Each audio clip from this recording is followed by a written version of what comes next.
Praise the lord. మన ప్రభును ప్రియ రక్షకుడైన యేసుక్రీస్తు వారి ఘనమైన నామములో ఈ పునరుద్ధానపు ఆదివారపు శుభములు మీకును మీ కుటుంబాలకి ఎల్లవెల్లా కలిగి ఉండాలని ప్రభు పేరట ఆశిస్తూ ఉన్నాను. పిల్లరా, ఈ యొక్క పునరుద్ధానమునకు సంబంధించి ఓ ప్రత్యేకమైన ఉద్దేశాన్ని ముందుంచాలని ప్రేరేపించబడుతున్నాను. పరిశుద్ధ గ్రంథంలో పునరుద్ధానము చెందిన ఒక వ్యక్తికి ఉండాల్సిన కొన్ని లక్షణాలు ఒక సంఘం కలిగి ఉండాలని దేవుడు ఆశిస్తూ ఉన్నాడు. ఆ లక్షణాలు మనము కలిగిన వారముగా ఉన్నప్పుడు మనము కూడా పునరుద్ధానపు శక్తి కలిగిన వారముగా ఆయన ప్రభావాన్ని ఈ లోకమందు మనందరం కూడా చూపించగలుగుతూ ఉంటాం. పరిశుద్ధ గ్రంథంలో యేసు ప్రభు కంటే ముందుగా ఒకరు యేసు ప్రభు చేతనే మృతుల నుండి పునరుద్ధానము చెందారు. మరో మాటలో మృతుల నుండి యేసు ప్రభు చేత ఆయన లేపబడ్డారు. లేపబడిన వ్యక్తిలో కొన్ని మంచి ఆత్మీయ గుణాలు పరిశుద్ధ గ్రంథం మనకు చాలా స్పష్టంగా తెలియజేస్తుంది. కనుక ఈ పునరుద్ధానపు ఆదివారం నాడు పాలు పంపులు పొందిన మనందరి జీవితంలో ఈ పునరుద్ధానపు శుభములు కొరకు ఆశపడుతున్న మనందరి జీవితంలో ఈ గుణాలు ఉండాలని ప్రభు ఆశిస్తూ ఉన్నాడు. ఇంతకీ ఏమిటి ఆ లక్షణాలు?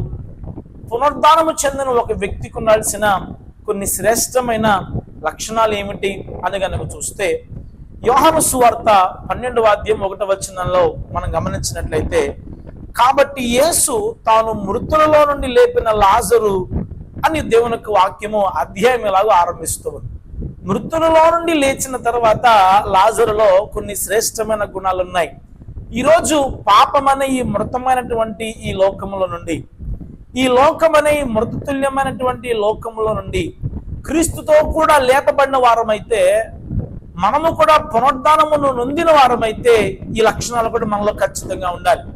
ఇంతకీ ఏమిటి? మృతులలో నుండి లేపబడిన తరువాత లాజరులో ఉన్న గుణాలు ఏమిటి అని మనం ఆలోచన చేస్తే, యోహాను సువార్త 12వ అధ్యాయం 3వ వచనంలో, మార్త ఉపచారము చేసెను, లాజరు ఆయనతో కూడా భోజనమును కూర్చున్న వారిలో ఒకడు. సంగమా, దేవుని వాక్యము ఇలాగ మనకు తెలియజేస్తా ఉంది. ఆ వాక్యం ఏమిటండి అంటే, అతను మృతులలో నుండి లేచిన తరువాత, లాజరు మృతులలో నుండి లేపబడిన తరువాత అతను ఎక్కడ కూర్చున్నాడు భోజనములకు అన్న చూస్తే యేసు ప్రభుతో కూర్చున్నాడు అని వ్రాయబడతా ఉంది. పిల్లరా, మనం ఏదన్నా ఒక ఫంక్షన్కి పార్టీ కనుక వెళ్ళామని అని అనుకోండి, అందులో విఐపి గ్యాలరీ అని ప్రత్యేకంగా ఒకటి ఉంటుంది. కొన్ని హోటల్కి వెళ్ళినప్పుడు, రైల్వే స్టేషన్లో, ఫ్లైట్ జోన్లోకి మనం వెళ్ళినప్పుడు అక్కడ విఐపి గ్యాలరీని ప్రత్యేకంగా ఉంటుంది. వెరీ ఇంపార్టెంట్ పర్సన్స్ అక్కడ ఉంటారనమాట. ఇప్పుడు ఎవరు పడితే వాళ్ళు ఆ విఐపి గ్యాలరీలోకి ఎంటర్ అవ్వలేరు. ఎవరు పడితే వాళ్ళు ఆ పెద్ద సభలో కూర్చున్నటువంటి ఆ వ్యక్తితో పాటు అతను పక్కన, లేకపోతే అతనితో పాటు కూర్చున్న ఆ టేబుల్ మీద అతన్ని కూర్చోబెట్టరు. ఎవరిని కూర్చోబెడతారు? ఆ వ్యక్తి కూడా ఆ వచ్చే వ్యక్తితో ఒక ఉన్నతమైన స్థాయి, ఉన్నతమైన హోదా కలిగిన వాడు అనుకోండి, అప్పుడు ఆ వ్యక్తిని ఏం చేస్తారని అంటే ఆ ప్రాంతంలో పెడతారు. అంటే నా ఉద్దేశం ఏంటంటే, మనం ఎవరితో భోజనాన్ని కూర్చున్నాం అన్నది ఏది ఆధారపడి ఉంటుంది అంటే, మన స్థాయిని మనకు ఇతరులకు తెలియజేస్తూ ఉంటుంది. ఇప్పుడు యేసు ప్రభు కూడా అక్కడ కూర్చున్నాడు అంటే, అతనితో పాటు లాజరును కూడా కూర్చొని పెట్టారని అంటే, ఒకప్పటి జీవితం ఇప్పుడు లాజరుకి లేదు. ఒకప్పటిలాగా వ్యక్తి ఇప్పుడు ఏమాత్రం కూడా జీవించడం లేదు. తాను మృతుల్లోనే లేపబడిన తరువాత, మరణ పాశముల నుండి అతను విడిపించబడిన తరువాత అతను ఎలాంటి జీవితాన్ని జీవిస్తున్నాడని అంటే, he was living like Jesus. యేసు వల్ల వ్యక్తి జీవిస్తూ ఉన్నాడు. అందువల్ల యేసుతో సమానమైన స్థాయి కలిగిన వాడై, యేసుతో సమానమైన భోజన పానీయాదుల వద్ద సమాంతరమైన చోటు కలిగి అతను భోజనం చేస్తున్నాడు. ఈ వచన ఆధారంగా మనం నేర్చుకోవాల్సిన పాఠం ఏమిటండి అని ఆలోచన చేస్తే, ఈ లోకంలో పాపం అనే మృత లోకంలో మనం లేచిన తరువాత క్రీస్తుతో కూడా మనం లేపబడిన వారమైతే, రక్షణ బాప్తిస్మము పొందిన వారమైతే, పాపం నుండి విముక్తి పొందిన వారమైతే, శాపం నుండి విముక్తి పొంది చీకటి క్రియలు లయపరచబడి క్రీస్తుతో మనము పునరుద్ధానపు శక్తిని పొందుకున్న వారమైతే, we will be like him and we will be living like him. మనం ఆయన వలె ఉంటాము, ఆయన వలె జీవించగలుగుతాము. లాజరు కూడా అదే పని చేస్తున్నాడు. తాను లేపబడిన తరువాత క్రీస్తు వలె నివసిస్తున్నాడు.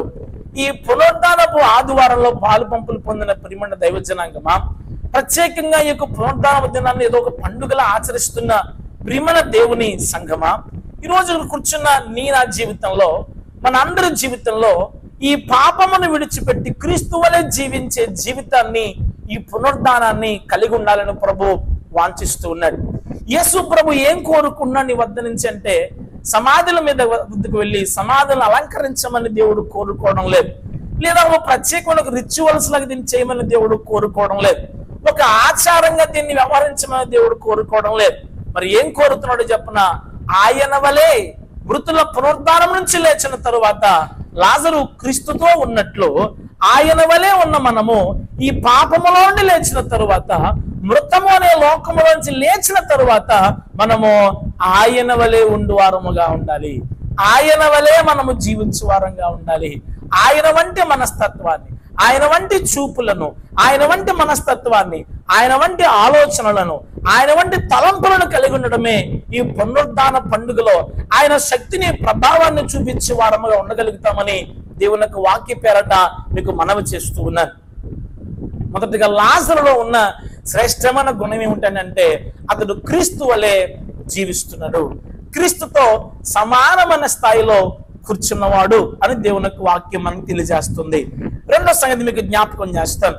అది యోహాను సువార్త 16వ అధ్యాయము చూడండి 9వ వచనంలో, కాబట్టి యూదులలో సామాన్య జనులను ఆయన అక్కడ ఉన్నాడని తెలుసుకుని యేసును చూచుటకు మాత్రమే గాక మృతులలో నుండి ఆయన లేపిన లాజరును కూడా చూడవచ్చిరి.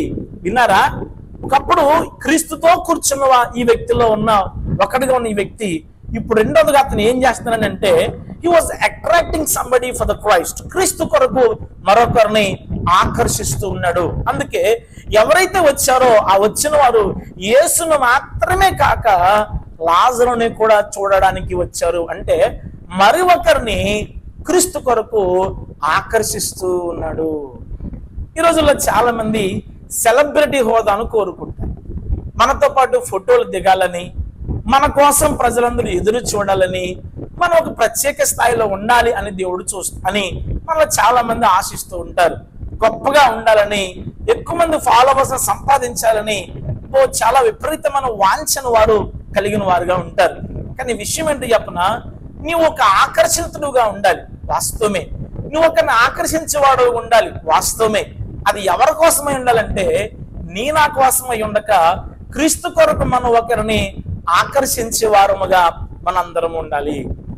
లాజరు క్రీస్తుతో కూర్చున్న వారిలో ఒకడు. తాను మృతుల్లోంచి లేచిన తర్వాత, తాను కూడా పునరుద్ధానము పొందిన తరువాత మరి ఒక్కరిని క్రీస్తు కొరకు ఆకర్షిస్తూ ఉన్నాడు. ఒక క్లాసికల్ ఎగ్జాంపుల్ చెప్పడానికి ఇష్టపడుతున్నాను. చాలా సందర్భాల్లో మనం జోబీలో గులాబీ పువ్వు పెట్టుకుని వెళ్ళిపోతున్నాం అనుకోండి, సువాసన వస్తుంది కదా. ఇప్పుడు వెళ్తున్నప్పుడు, ఏమండి నేను జోబీలో గులాబీ పువ్వు పెట్టుకున్నాను, వాసన చూడండి, వాసన చూడండి అని మనం ప్రతి ఒక్కరికి చెప్పి వారు ముక్కు దగ్గరికి వెళ్ళి మన జోబులు అలా పెట్టక్కర్లేదు. వాళ్ళ వైపు వెళుతూ ఉంటే వాళ్ళు ఏమంటారంటే, ఏంటి గులాబీ పువ్వు స్మెల్ వచ్చే స్ప్రే కొట్టుకున్నావా, లేక గులాబీ పువ్వుని నీ జోబులు పెట్టుకున్నావా అని అడుగుతారు. ఎందుకు చెప్పనా, ఆ సువాసన మనం ధరించినటువంటి, మన లోన పెట్టుకున్నటువంటి దాన్ని ఆకర్షిస్తూ ఉంది. అలాగే మనం క్రీస్తును కలిగి ఉన్నప్పుడు నేను క్రైస్తవుణ్ణి అని చెప్పుకోవడం కంటే మనలో ఉన్న క్రీస్తును చూచి ఒకరు ప్రభు పట్ల ఆకర్షితులవుతూ ఉంటారు. అలాంటి ఆకర్షణ మనం ఒకరికొరకు చేసేవారంగా ఉంటాం. ఈ రోజుల్లో చాలా మంది ఆకర్షిస్తూ ఉన్నారు. తమ స్వప్రయోజనాల కొరకు ఆకర్షించేటువంటి వారు, తమ వస్త్రదాన కొరకు, తమ వస్త్రదాన బట్టి ఒకరిని ఆకర్షించేటువంటి వారు. ఈరోజు ఇలాంటి వస్త్రధారణ కలిగి, ఇలాంటి లోక సంబంధం ఆకర్షణ కలిగి నువ్వు ఆకర్షిస్తుంటే అది నీకు సెలబ్రిటీ హోదాని తీసుకొస్తుంది, అదొక సెయింట్ అనే హోదాని తీసుకొస్తుంది, కానీ సేవకునికి హోదాను మాత్రం తీసుకురాదు. ఈరోజు ప్రభు నిన్ను ఒక సెయింట్ హుడ్ లో చూడాలి అని ఇష్టపడడం లేదు, ప్రభు నిన్ను ఒక సెలబ్రిటీగా చూడాలని ఇష్టపడటం లేదు, ప్రభు నన్ను ఒక సేవకునిగా చూడాలి అని ఆశపడుతున్నాడు. మొదటిగా లాజరు మృతుల పునరుద్ధానం లేచిన తరువాత అతను చేస్తున్న పనిలో క్రీస్తుతో సమానమైన చోట కూర్చున్నాడు. రెండవదిగా ఆ వ్యక్తి ఏం చేస్తున్నారంటే మరొకరిని క్రీస్తు కొరకు ఆకర్షిస్తూ ఉన్నాడు.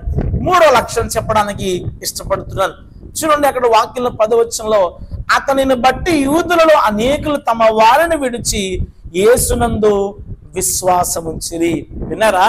అతను ఒక తట్టు ఆకర్షించడం మాత్రమే కాక మరొకరిని క్రీస్తులోనికి నడిపిస్తూ ఉన్నాడు. క్రీస్తులో నడిపిస్తున్నాడు. ఎవరిలోకట? క్రీస్తులోనికి. ఎవరైతే మృతుల పునరుద్ధానమును పొందుకుంటారో, ఎవరైతే క్రీస్తుతో కూడా లేపబడిన వారుగా ఉంటారో, వారిలో ఉన్న 3 శ్రేష్టమైన గుణం ఏంటంటే, they will lead others into Christ. క్రీస్తులోకి వారు మరొకరిని నడిపించేవారుగా వారందరూ ఉంటారు. మనం ఒక నడిపించే వారముగా ఉండాలి.